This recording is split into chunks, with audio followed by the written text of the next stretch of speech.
ಈ ಹರಿಹರದಲ್ಲಿರ್ತಕ್ಕಂಥ ಪಂಚಮಸಾಲಿ ಸಮಾಜದ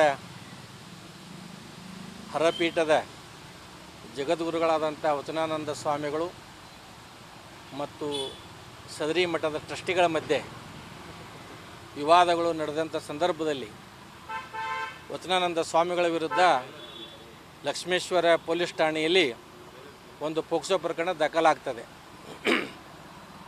ಅದು ದಿನಾಂಕ 7/5/26 ಸದರಿ ಪ್ರಕರಣವನ್ನು ತನಿಖೆ ಮಾಡಲಿಕ್ಕೆ ಹರಿಹರ ಗ್ರಾಮಾಂತರ ಪೊಲೀಸ್ ಠಾಣೆಗೆ ವರ್ಗಾವಣೆಯಾಗಿ ಬರ್ತದೆ.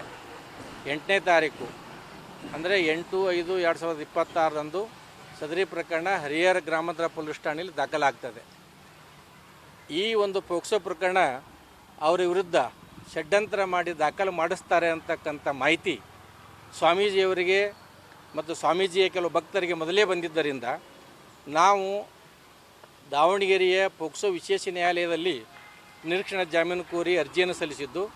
ಅದು ದಿನಾಂಕ 2/5/26 ಆದೇಶವಾಗಿ ಸ್ವಾಮೀಜಿಯವರಿಗೆ ನಿರೀಕ್ಷಣಾ ಜಾಮೀನು ಮಂಜೂರಾಗಿರುತ್ತದೆ. ಇದಾದ ನಂತರ ಹರಿಹರ ಗ್ರಾಮಾಂತರ ಪೊಲೀಸರು ತನಿಖೆಯನ್ನು ಪ್ರಾರಂಭ ಮಾಡ್ತಾರೆ. ಆ ತನಿಖೆಗೆ ಸ್ವಾಮೀಜಿಯವರು ಎಲ್ಲ ರೀತಿಯ ಸಹಕಾರವನ್ನು ಕೊಡ್ತಾರೆ. ಅದು ತನಿಖೆ ಕೂಡ ಪೂರ್ಣಗೊಂಡಿದೆ. ದಿನಾಂಕ 29ಕ್ಕೆ ತನಿಖೆ ಪೂರ್ಣಗೊಂಡು ಇತ್ತೀಚೆಗೆ ನ್ಯಾಯಾಲಯಕ್ಕೆ ದೋಷಾರೋಪಣಾ ಪಟ್ಟಿಯನ್ನು ಕೂಡ ಅವರು ಸಲ್ಲಿಸಿದ್ದಾರೆ. ಅಂದರೆ ಚಾರ್ಜ್ ಶೀಟನ್ನು ತನಿಖಾಧಿಕಾರಿಗಳು ಸಲ್ಲಿಸಿಕೊಂಡಿದ್ದಾರೆ.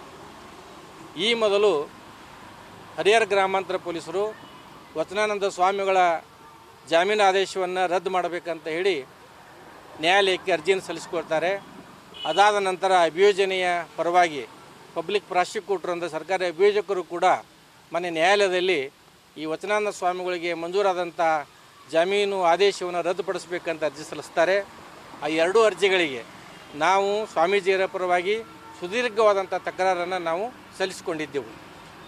ಆ ಒಂದು ಪ್ರಕರಣ ಈ ದಿವಸ ದಾವಣಗೆರೆಯ ವಿಶೇಷ ಪೋಕ್ಸೋ ನ್ಯಾಯಾಲಯದಲ್ಲಿ ವಿಚಾರಣೆ ನಡೀತು. ಈ ಒಂದು ತನಿಖಾಧಿಕಾರಿಗಳ ಪರವಾಗಿ ಅಭಿಯೋಜನೆಯ ಪರವಾಗಿ ಸ್ವಾಮೀಜಿಯವರ ಜಾಮೀನು ಆದೇಶವನ್ನು ರದ್ದು ಮಾಡಬೇಕಂತ ಹೇಳಿ ಸುದೀರ್ಘವಾದಂಥ ವಾದವನ್ನು ಮಂಡನೆ ಮಾಡಿದರು.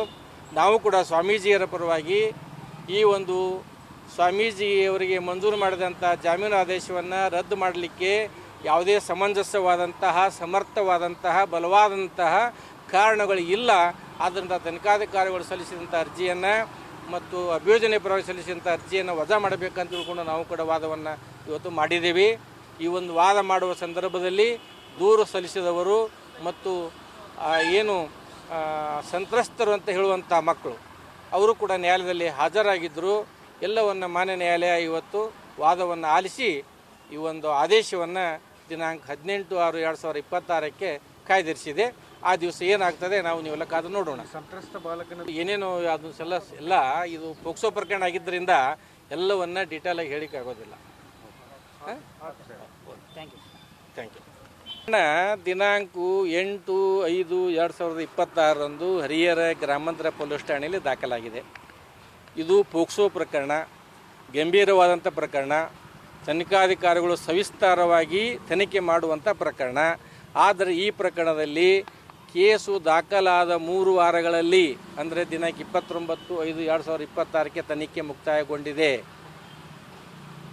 ಈ ಒಂದು ಅವಸರದಲ್ಲಿ ಏನು ಚಾರ್ಜ್ ಶೀಟನ್ನು ನ್ಯಾಯಾಲಯಕ್ಕೆ ಕೊಟ್ಟಿದ್ದಾರೆ, ಇದರ ಹಿಂದೆ ಪೊಲೀಸರ ಮೇಲೆ ಯಾವುದೇ ಒತ್ತಡವಿದೆ.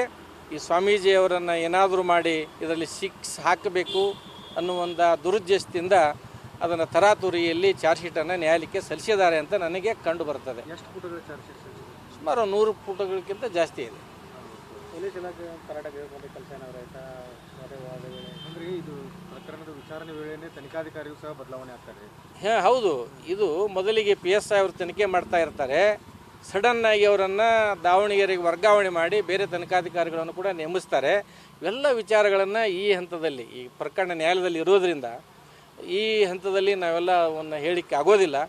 ವಿಚಾರಣೆ ಕಾಲಕ್ಕೆ ಅವುಗಳನ್ನು ನಾವು ಬಹಿರಂಗಪಡಿಸಬೇಕಾಗ್ತದೆ. ತರಾತುರಿಯಲ್ಲಿ ಭಾಳ ಅವಸರದಿಂದ ಚಾರ್ಜ್ ಶೀಟ್ ಕೊಟ್ಟಿದ್ದಾರೆ. ಅದು ಯಾಕೆ ಕೊಟ್ಟಿದ್ದಾರೆ ಅನ್ನೋದನ್ನು ಮುಂದೆ ವಿಚಾರ ಮಾಡೋಣ. Thank you.